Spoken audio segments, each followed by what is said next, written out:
Vamos trocar algumas ideias, vamos refletir. E vejam, o tema que nos foi proposto já começa com um desafio, né?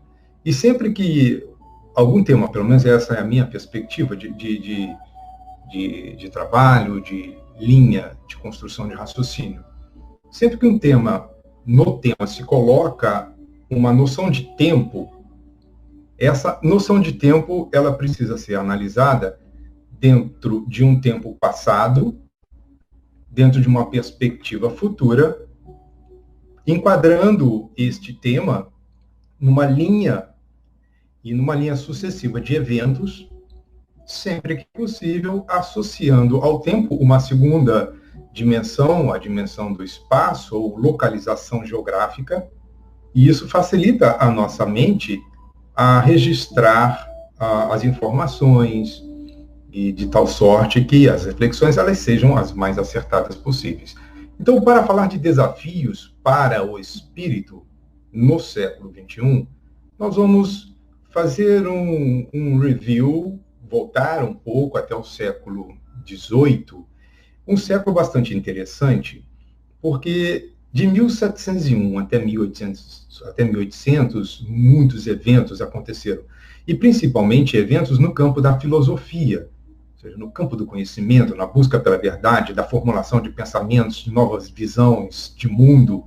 Isso redundou no surgimento do iluminismo, ou a Idade da Razão, que possibilitou o surgimento de inúmeros movimentos revolucionários. Tá? Em Minas Gerais, 3 foram os iluminismos que se destacaram. O iluminismo francês, mais aguerrido, combativo, numa linguagem, vamos dizer assim, mais técnica, um iluminismo revolucionário. E duas outras formas de iluminismo, né, de novas visões de mundo, que seriam o iluminismo inglês e o iluminismo norte-americano.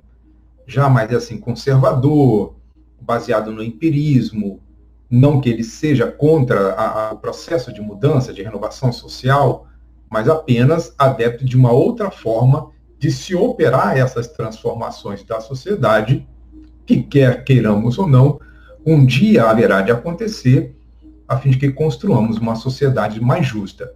Bom, esse processo de pensar de forma diferente, de questionar tudo que ali se encontrava, basicamente surgiu como uma busca de contrapor-se à predominância do pensamento religioso, que não abria espaço para a razão. Mas esse movimento, ele venceu e construiu as bases para que o século XIX, e o século XIX é conhecido como o século do avanço da ciência, onde inúmeras invenções e descobertas foram possíveis. Aqui fazendo uma referência, que foi no século XIX que surgiu a doutrina espírita, trazendo não uma inovação, mas uma revelação. O espiritismo não foi uma descoberta, foi uma revelação de algo que estava oculto. A partir da observância dos efeitos, remontaram-se às causas, e Allan Kardec apresentou ao mundo uma perspectiva nova de observar, de compreender e de entender essa realidade à época sobrenatural, que sempre existiu lado a lado com o homem. Ok. Então, o século XIX, que construiu-se a partir do pensamento filosófico do século XVIII, por sua vez, apresenta as bases para que no século XX nós tivéssemos um boom. Só que, na verdade, o boom que aconteceu foi o boom das granadas. Um século muito aguerrido, muito combativo, essa questão das ideologias muito fortes, 2 grandes guerras, inúmeras guerras regionais, muitos mortos, vitimados pela intolerância entre os povos, uma intolerância religiosa, mas um dos efeitos, se é que nós poderíamos assim afirmar efeitos positivos, não seria muito bem essa a colocação, mas uma das consequências de todo o combate, de toda a guerra, são os avanços tecnológicos, infelizmente. Mas tivemos avanço no campo das políticas, avanço nos campos sociais, embora essa questão de uma nova sociedade, ela ainda não está muito bem sedimentada, porque a nossa sociedade está sedimentada, infelizmente, dentro de uma atitude muito egoísta e egocêntrica, e aí nós temos um capitalismo devorador e uma perspectiva socialista ateia, né, apartando Deus da experiência humana, e eu costumo dizer que nem o capitalismo nem o socialismo haverão de oferecer as bases para a construção desse reino dos céus que começa dentro do indivíduo. Então, e o século XXI? Cara, quando a gente fala em século, são 100 anos. E não sei se os amigos já pararam para pensar, nós estamos no ano 2021. Isso significa que 1/5 deste século já se foi. E o que é que nós vivenciamos até este momento em forma de experiências coletivas? Até essa introdução, não estou fazendo referência às experiências no campo do indivíduo, mas enquanto coletividade, porque a coletividade é formada pelo conjunto de espíritos que dela fazem parte, ou seja, somos nós. Mas se olharmos o século XXI, ele começa com um mega atentado, mais uma forma de expressão desse contraponto religioso que não está conseguindo equacionar as principais perguntas que o homem faz a si mesmo e à ciência. De onde vim, o que sou, quem sou, para onde irei. São perguntas que ainda merecem uma resposta bastante efetiva por parte dos doutos. Enfim, então nós começamos o século XXI abrindo espaço para guerras. Depois nós tivemos vários eventos climatológicos, eventos tectônicos que chocaram o mundo como um todo. E estávamos na iminência de mergulhar novamente numa grande crise produzida por um estresse político no campo das relações internacionais. E eis que surge o processo da pandemia. Um vírus invisível, imperceptível, mas de efeito devastador. Não estou aqui para questionar as questões políticas, as lutas intestinas que observamos nas redes sociais, e cristãos de todas as suas expressões, inclusive nós, espíritas, nos agredindo uns aos outros, porque somos adeptos deste ou daquele partido, deste ou daquele medicamento, ainda não compreendemos o sentido profundo dessa experiência. O que é que nós poderemos aprender com esta experiência? E Deus, como que nos preservando de um processo mais doloroso que poderia vir por uma guerra de natureza destruidora, nos oferece esse vírus como uma resposta ao que nós estamos produzindo em termos de qualidade de pensamento, que modula os fluidos ambientes que gravitam no entorno de nós.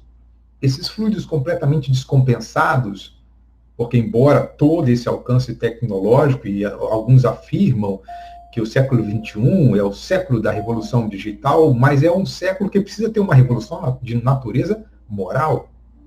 Então, uma psicosfera contaminada criou as condições ideais para que esse vírus começasse a disseminar-se pelo mundo afora, independente do fator causal, se foi um acidente, um incidente em laboratório, isso agora é irrelevante.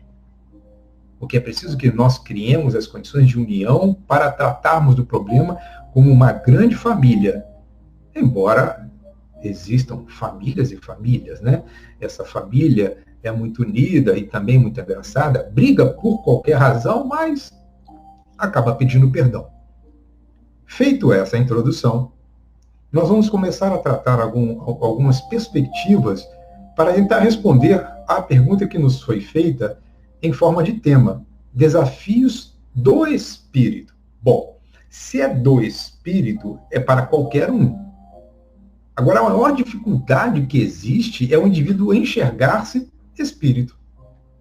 Olha que o maior desafio é como enxergar-se espírito diante de um sistema educacional, um sistema religioso, salvo raríssimas exceções, que não toca nessas questões. Não leva em consideração essa problemática do ser.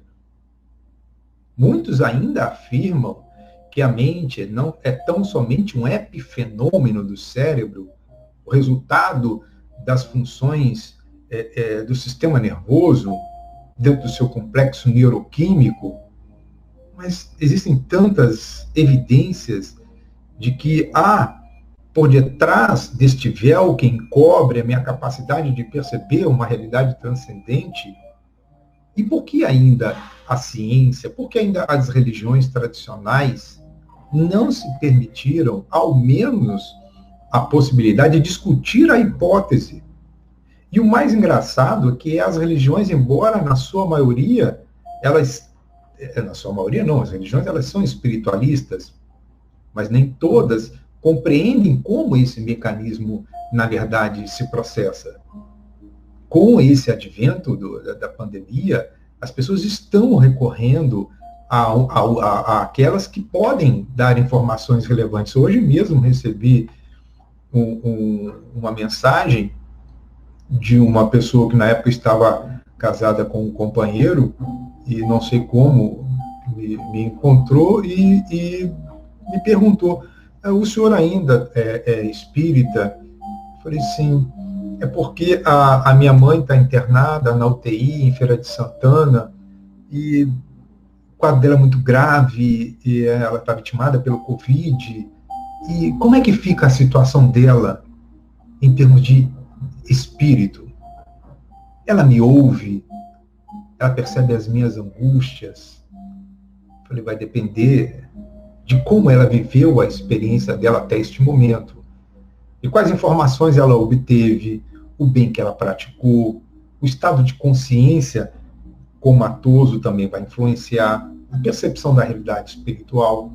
Mas, via de regra, se não tem uma percepção muito positiva, sente vibracionalmente o seu amor. Ore por ela, não entre em desespero, acalme-a, e isso estará, de alguma forma, transferindo para essa dimensão na qual a sua mãe se encontra em virtude do processo de comatoso, ela está entubada, sedada, ela vai perceber a sua presença. E vejam, nós temos as respostas. Daí, reportar-nos, neste momento, a mensagem do Espírito Erasto, que está no item 4 do capítulo 20 do Evangelho segundo o Espiritismo, intitulada A Missão dos Espíritas. Porque o desafio do Espírito é de todos. Mas para que esse desafio, para algumas pessoas, seja possível de ser vencido, necessário se faz que, por vezes, sejamos nós indivíduos impulsionadores. Aqueles indivíduos motivadores para que a criatura tenha um quantum de energia suficiente para sair da inércia e encarar o problema de frente. E Erasto vai dizer de forma bastante sintética, porque o tempo não nos é apropriado para uma imersão mais profunda na sua mensagem. Então, de forma sintética, ele diz assim: ide e pregai a palavra divina. Engana-se aquele que este convite de pregar a palavra divina estaria adstrita tão somente a essa atividade doutrinária que realizamos para um público que já conhece, em maior ou menor profundidade, os fundamentos espíritas. Não. Esse pregar a palavra divina é aonde quer que nós estejamos.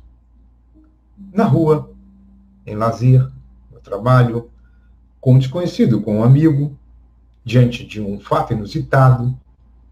Porque a palavra é um meio de comunicação. A palavra carrega sentimentos, carrega emoções, mas também carrega um conteúdo informacional. E a doutrina espírita, ela é, ao mesmo tempo, esclarecedora e consoladora. Porque o indivíduo só tem o consolo a partir do momento que é esclarecido. E eu preciso usar de mecanismo de comunicação, e a internet agora, eu conversava com o Mirinho, facilita isso nesse momento de angústia, porque passamos muitos atrás de informação, de algo que lhes traga uma paz interior, é uma maneira de nos aproximarmos uns dos outros. Mas uma outra parte interessante que Erasto nos chama a atenção é que é preciso desenvolver uma cruzada contra a injustiça e a iniquidade. A coisa que é iníqua é tudo aquilo que é contrário à moral, à religião, à igualdade. E eu fico a imaginar como que nós poderemos contribuir para que a não aplicação da justiça possa ser feita a partir da perspectiva do indivíduo. É cumprindo com os nossos deveres para que eu possa, em algum momento, usufruir dos meus direitos, dando ao outro aquilo que ao outro lhe compete, sem esperar receber. Mas em algum momento o indivíduo acaba recebendo, porque o universo trabalha dessa forma. Quem muito oferece, muito recebe. Mas não somente questões de ordem material. Se ela é uma doutrina consoladora e ao mesmo tempo esclarecedora, no instante em que eu aplico a justiça, que é o entendimento do amor de Deus agindo às expensas da minha vontade, oferecendo essa informação para alguém que está em dificuldade, quando eu, por minha vez, necessitar do entendimento da justiça e que alguém seja equânime comigo, o universo vai prover a resposta. Então, essa é a missão que compete ao espírita. E por ser uma missão, é um desafio. Mas também, no Evangelho segundo o Espiritismo, agora no capítulo 7, ainda numa mensagem intitulada A Missão do Homem Inteligente na Face da Terra. E a missão do homem inteligente, aqui é bom nós fazermos um destaque, a inteligência é um atributo do espírito que se manifesta em diversos graus.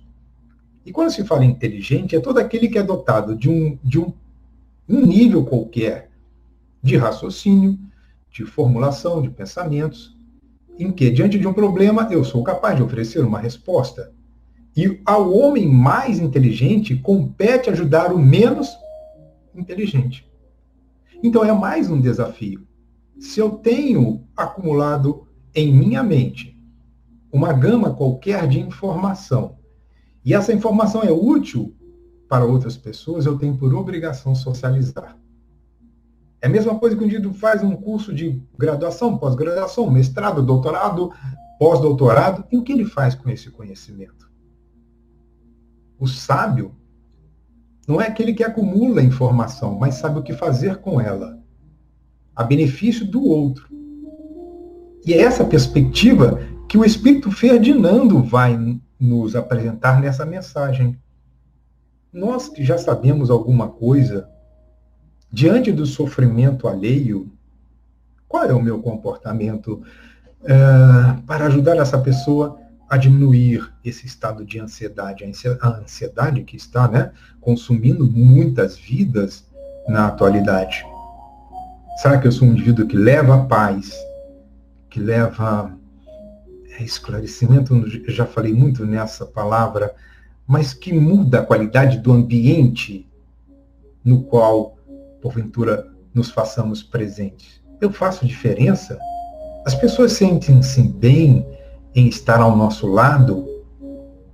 Eu acho que quando nós recebemos essa resposta, nós começamos a compreender que estamos cumprindo com a nossa cota à parte e vencendo esses desafios. Mas existe ainda a missão dos profetas. O profeta enquanto médium, O médium é aquele indivíduo que instrui, que revela coisas ocultas, revela os mistérios da vida espiritual. E quando se fala em médium, não é somente aquele indivíduo que, num ambiente controlado, onde outras pessoas comungam com ele de uma experiência de transcendência, uma experiência de contato com a realidade espiritual. Não. O médium é aquele indivíduo que, aonde quer que esteja, capta a natureza fluídica deste ambiente é capaz de sentir a influência dos espíritos e, a partir desta influência, ser o indivíduo que prega. Então, o médium, ele revela a vida no mundo espiritual de uma maneira precisa, ajustada à capacidade de compreensão do outro. Imaginemos quantas pessoas estão precisando dessas informações. Familiares que desencarnaram, amigos que se foram e enviam cartas. Cartas não, né? E-mails. E-mails também não. Sei lá, Telegram, WhatsApp, Instagram, vamos aqui, Twitter também. E diante de um questionamento, está ali você, para sentir a dor do outro carregada nas palavras por ele, manifestadas por meio da escrita. E no ato de percepção da realidade espiritual, pá, oferecer aquele conteúdo preciso de orientação. Então, para nós, surgem 3 dimensões do desafio. Esse desafio desse século, ainda enigmático, não há uma precisão da característica marcante. O que nós sabemos e poderemos, com muita precisão, asseverar é que o milênio, o terceiro milênio, será o milênio do espírito. A ciência comprovará a existência dessa realidade. Então surgem 3 níveis de desafio. O primeiro nível de desafio está no campo pessoal. Os espíritos são unânimes, e eu comentava também com Mirinho que Viana de Carvalho, em 2 obras, Reflexões Espíritas e Atualidade do Pensamento Espírita, afirma que no campo do indivíduo, o maior desafio é o autoconhecer-se. É perceber-se imortal. Ou seja, é mergulhar na perspectiva do primado do espírito. Toda e qualquer atividade que eu realize, em primeiro lugar, deve estar a compreensão de o que aquela atividade trará de benefícios para a minha realidade eterna. Imortal. Perdoe-me. Para a minha realidade imortal. Será que o lazer que eu realizo, o trabalho que eu desenvolvo, lembrando que trabalho é toda ocupação útil para o espírito, e ocupação útil é tudo aquilo que traz um benefício para o indivíduo e para aqueles que estão diante ou partícipes do processo. Se não trouxer trabalho útil, é apenas gasto de tempo. Daí a compreensão de que muitas vezes eu estou consumindo energia, gastando meu tempo, mas aos olhos do mundo espiritual não há trabalho. Porque o resultado daquele dispêndio de energia não traz nada de útil. É um indivíduo que opta, infelizmente, pelo cometimento de ilícitos, de qualquer natureza. Esses ilícitos não trazem benefício para o espírito, prejudicam a coletividade. Então a sua atividade não está centrada no primado do espírito, não está centrada na realidade do ser, está centrada somente numa experiência material, na obtenção de lucros imediatos, na vivência das possibilidades ofertadas pelos sentidos no aqui e no agora. Isso faz parte do processo de autoconhecimento. Alguns amigos, de forma equivocada, compreendem que o autoconhecimento seria tão somente listar em uma coluna as minhas virtudes e em uma outra coluna as minhas não conformidades. Não gosto muito do termo imperfeição. Potencializar as minhas virtudes para que as minhas imperfeições sejam suplantadas. Mas o autoconhecimento é muito mais do que isso. é realizar a pergunta para encontrar a seguinte resposta. Diante de um estímulo que chega até a minha pessoa, por que eu reagi desta ou daquela forma?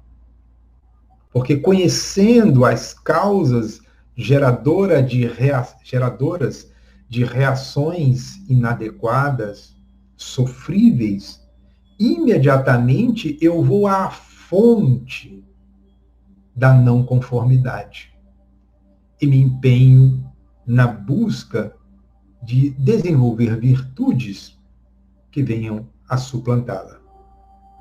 O segundo desafio para nós, a partir da perspectiva da busca, da autossuperação, e eu brinco que nós deveríamos fazer o mesmo que os japoneses, embora os japoneses fazem isso no campo industrial, seria fazer algo semelhante no campo pessoal, que é o Kaizen.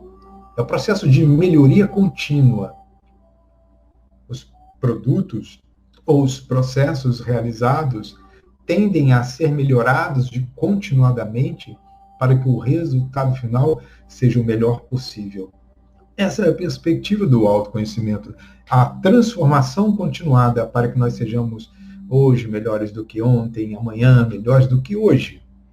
E isso me dá uma perspectiva de que no campo social eu possa agora desenvolver e compreender o segundo nível desses desafios, que é a partir da mudança do indivíduo aceitar e respeitar as diferenças.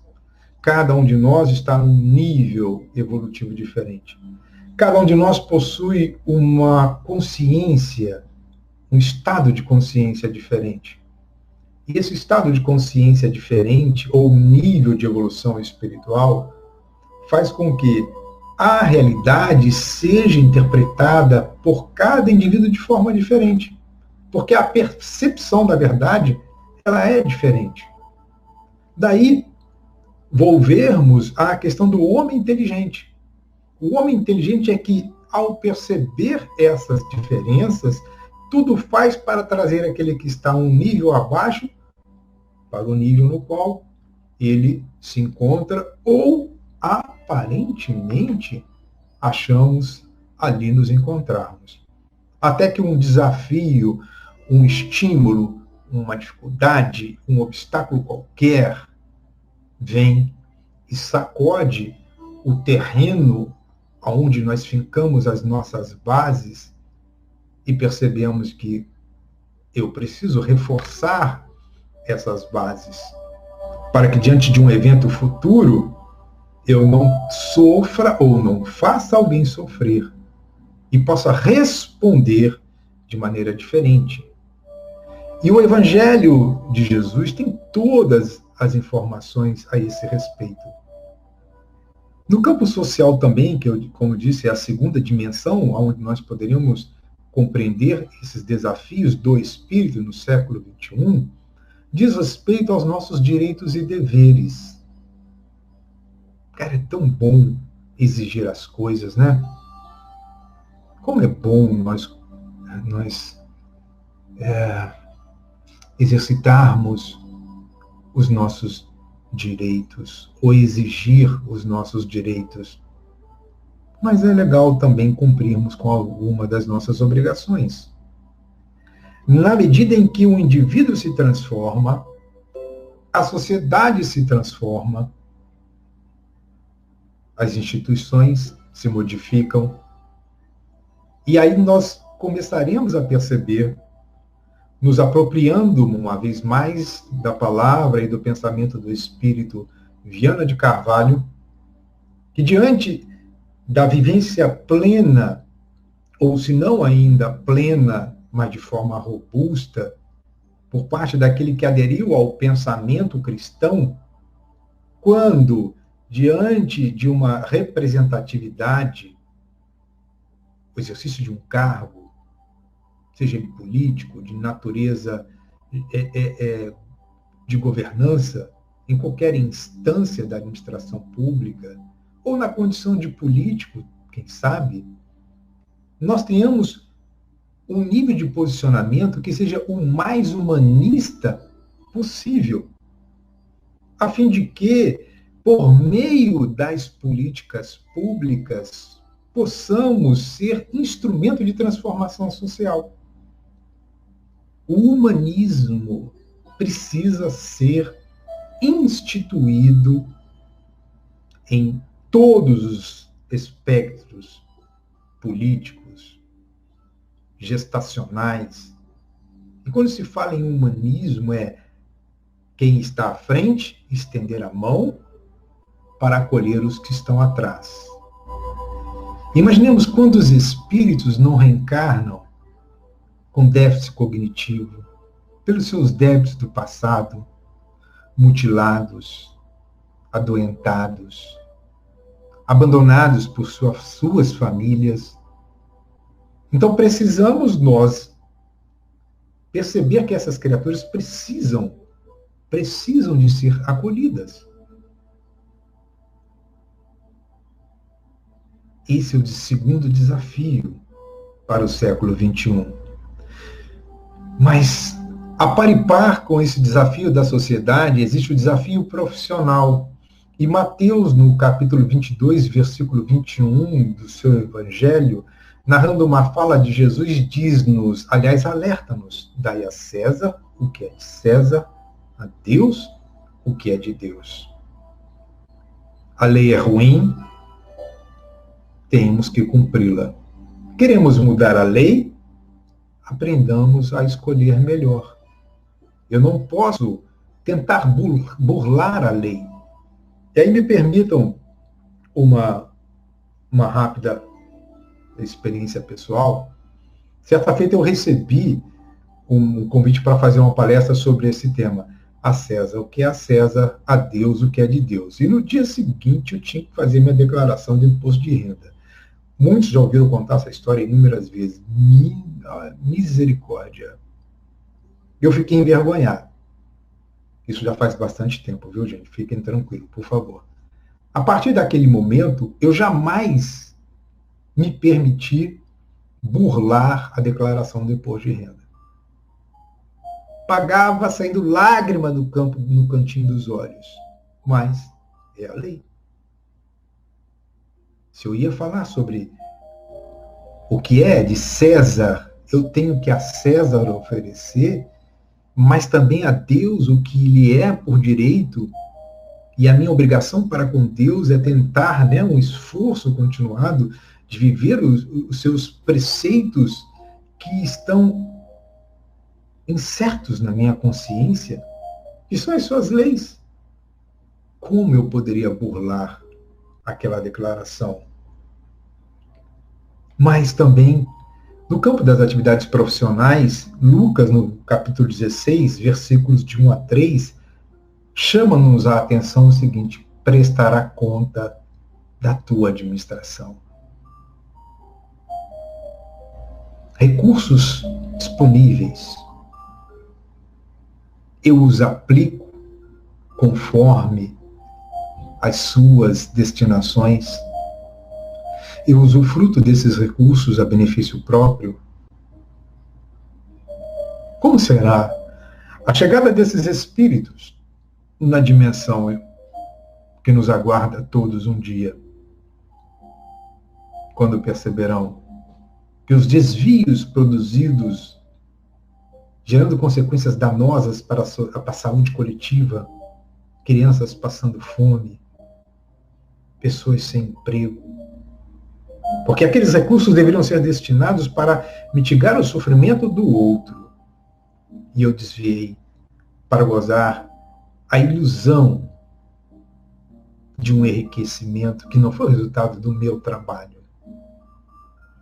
Então, os desafios aos quais nós estamos convidados a realizar neste século XXI é viver na máxima plenitude possível o conjunto de informações que estão contidas na expressão religiosa por mim escolhida.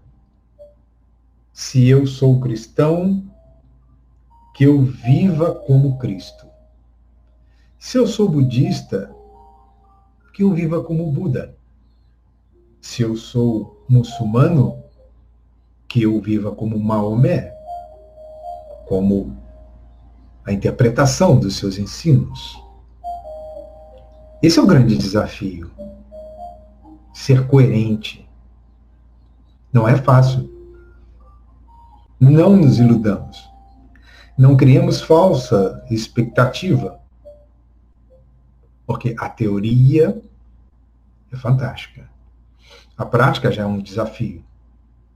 E é nos embates do dia a dia, diante de dificuldades, diante de pessoas, diante de situações, diante da minha atividade profissional, ou seja, esses níveis de desafio, é que nós, nos apropriando agora de uma linguagem evangélica, estaremos diante da hora do testemunho. És cristão, és espírita, haja como tal.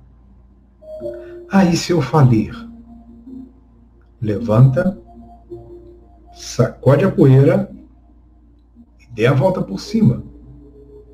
Ah, mas é difícil. Ninguém disse que seria fácil. Não é fácil. É por isso que Mirinho colocou a palavra desafios. Mas um desafio nem sempre é um obstáculo. E os espíritos disseram isso, porque todos nós temos uma missão a desempenhar. Está lá, desde a questão 549 até a questão 559 de O Livro dos Espíritos. Existem pessoas que têm missões de pequena expressão aos olhares dos homens. A minha prima, por exemplo, abdicou do casamento, mais ou menos da minha idade, para cuidar de um tio nosso, portador de uma deficiência mental, desencarnado recentemente por Covid, lá em Minas Gerais. Para muitos, abriu mão da felicidade, dos prazeres que poderiam ser experimentados junto a uma convivência salutar, para cuidar de uma pessoa portadora de uma deficiência. Mas quando ela retornar à pátria espiritual, ela o fará coberta de louros. E os espíritos que a observaram, e muito provavelmente o nosso tio, a receberá em cânticos de hosanas. Eu fico imaginando assim, quando nós fizermos essa viagem de retorno, como seremos recebidos? Aplausos? Provavelmente não. Porque pouco, em termos de quantidade de pessoas, teremos atendido, mas todos aqueles que foram beneficiados com as nossas ações, se ainda encarnados estiverem, endereçarão para nós outros as suas vibrações de agradecimento.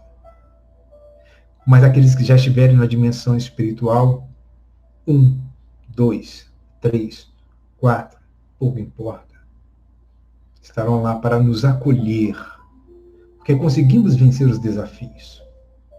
Eu acho que é essa seria a nossa principal mensagem da noite de hoje. Todos nós temos problemas. E um problema é um teste que exige da nossa inteligência a elaboração de estratégias para que encontremos a solução.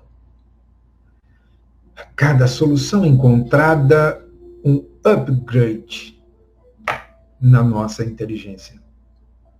E se isso for feito de forma a gerar um ganho substancial para outras pessoas, quantos benefícios nós estaremos produzindo? Então, a palavra desafios do espírito no século XXI poderia ser resumida da seguinte forma: sois vós, somos nós, aqueles obreiros do Senhor, chamados pelo Cristo para, nas horas que passam, colaborarmos com Ele para que uma nova era para a humanidade seja erguida. Sejamos mais pacientes, mais tolerantes, amemos mais, respondamos menos, ouçamos mais, aceitemos mais. É hora de compreender, embora talvez não seja o momento de concordar com tudo, mas a tudo buscar compreender. Então o desafio está no campo do indivíduo.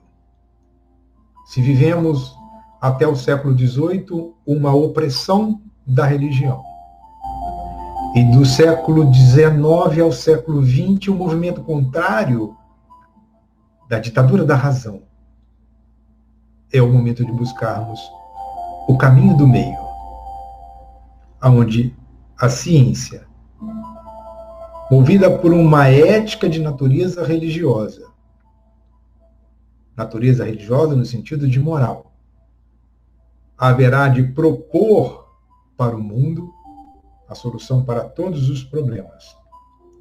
E a religião, por sua vez, deverá ser capaz de conduzir o homem a uma vivência integral da moral por ela pregada. Por isso que o Espiritismo não será a religião do futuro, mas o futuro das religiões. Felizes somos nós, adeptos dessa doutrina, embora ainda falhos, nós ainda temos inúmeros desafios existenciais, temos essas não conformidades, mas felizes somos nós que já enxergamos a luz no final do túnel. Eu encerro neste momento a parte expositiva, desde já agradecendo a atenção e o carinho de todos vocês. Muito obrigado.